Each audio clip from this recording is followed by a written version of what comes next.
I just got off the phone with President Trump, who discussed the situation with Iran as the 60-day memorandum of understanding expires. The president told Fox News Iran should raise the white flag of surrender. He went on to say, I have no time schedule. I'm not in a hurry. The president indicating that the U.S. naval blockade is continuing to put new economic pressure on the Iranian regime, despite what...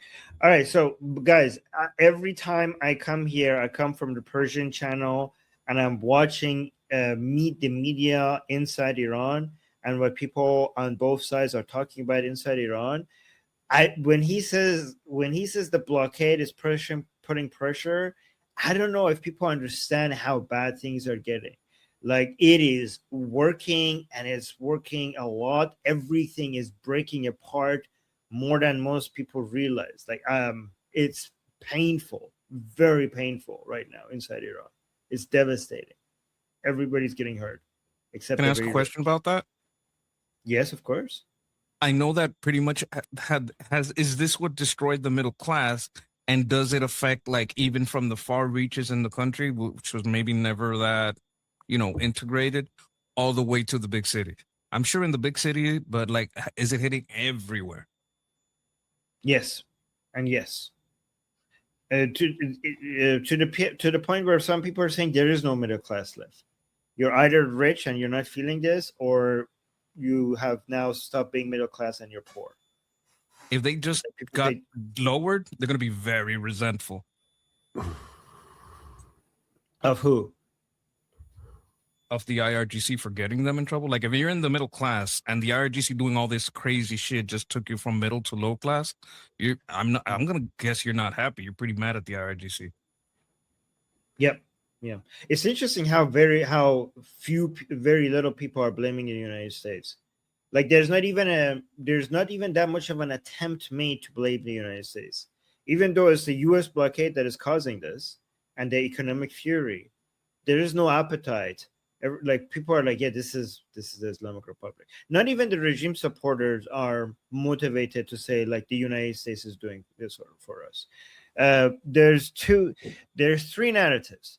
Either the anti-regime people that are saying this is because of the regime and the war that they brought to here, and the more jihadi people are either saying this is because of Pezeshkian's mismanagement and him, or if they're going to want to get really spicy, they want to say that Pezeshkian is doing this on purpose to bring the next uprising, or they're saying that this is just the cost of fighting against the world evil that is Zionism and imperialism, Western imperialism, and we have to tolerate that. And it's interesting because among the jihadis now there's a division to say if this is because of the war and we chose this and we gladly pay the price. This is the temporary hardship that we have to go through to be able to fight against this world evil, and the ones who are saying, like, no, this is not because of the war.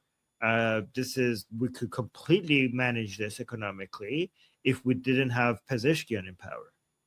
So, but isn't he the scapegoat? Doesn't anybody say, wait, it's Ghalibaf? This guy doesn't have any power. Or is Ghalibaf never? Ghalibaf has managed to successfully remove himself from this conversation. Okay, right, smart guy, I guess. Yeah. So it's either Pezeshkian, or this is the price of fighting evil, or F you did this to us. This is because of the Islamic Republic.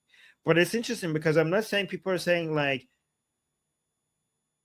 Americans are doing this to us. I mean, technically, what the narrative that says is that this is the price of fighting the world evil is technically blaming the Americans. But it's also at the same time admitting that we chose this.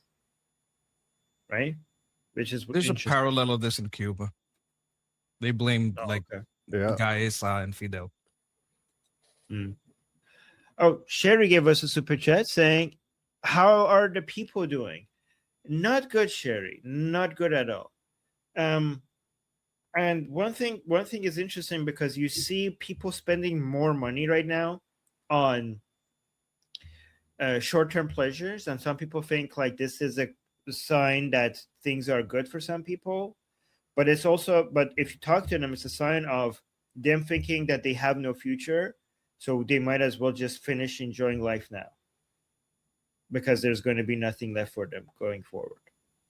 So this is a very depressing way to look at it. But everybody, like most people, are either hoping that somehow the regime collapses, and if it doesn't, they think they have nothing left to live for, so they might as well just live it as much as they can now. So yeah. Pezeshkian emerging as the sort of primary scapegoat. I mean, this seems like would have to be a sort of like a information war success of the IR's internal propaganda, no? Yeah, I mean, that's his own purpose. That's his role, right? That's his role. Yeah, that is his role. And So- hey, Guy is here. Hi, Guy. Oh, go. Hey, sorry I'm late. What's up, guy? That's okay. Go on, Sid. You were asking a question. Yeah, so I'm wondering, like, what is their critique of Pezeshkian? Is it incompetence, or is it like, or do they think he's a sort of a Zionist asset? So when they want to blame the things on Pezeshkian, there's two versions of it. Either these people are incompetent and they don't know what they're doing, but more likely they know what they're doing and this is on purpose.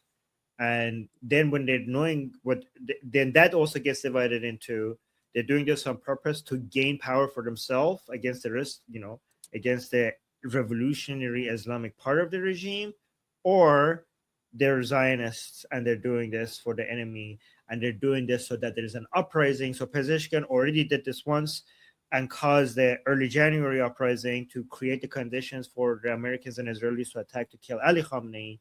They were hoping that Mujtaba Khamenei would die as well, and it failed. So now they're creating the conditions for another uprising so that they could get rid of Mujtaba as well. And they're doing this as agents of Zionists and Americans. So I mean, I guess, like, I feel like this sort of factional festering is a positive sign. Yes, I mean, yes. Hopefully, it will produce results soon because the people are like really separate. Okay, let me play the rest of it, I guess. The Iranians have said publicly. He said they're good poker players, but they're dying, and that the midterms in the United States have nothing to do with the president's thinking.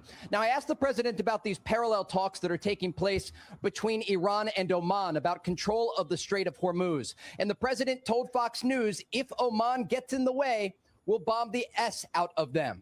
We went on to talk about a variety of different regional topics, including the U.S. Again, guys, this is new. This is new. So President Trump just warned that they're going to bomb the S out of Oman a second time. This is unprecedented. I don't think Oman ever imagined that they're going to be threatened with bombardment by the United States. U.S. stockpiles of weapons that are currently stationed in the Middle East. The president says what we've used so far is peanuts. He went on to say the United States has a lot of mid-level weapons and that many of the more advanced systems, the president says, were given away by President Biden to Ukraine, for example, when we're talking about air defense that is needed right now in the Middle East. The president also spoke about U.S. ally Israel. By the way, Russia is really liking this. This is one of the reasons why Russia likes the war between United States and the Islamic Republic, because Russia thinks that would mean Ukraine would get less defense if United States spends it on the Islamic Republic. Can I respond to that real quick? Yes, of course. Go ahead. So, and another thing is oil. Like if oil prices rise, then theoretically Russia should be able to benefit from that because they're also a net exporter. But at the same time, there are analyses that even if Ukraine doesn't get any new defenses, like the Russian missiles are just not enough. Like they'll be able to damage like 3% of the structures in Ukraine, which sucks, but it's not going to change the war. Like Russia's losing, and that's not changing. Right. Yeah, but it still helps.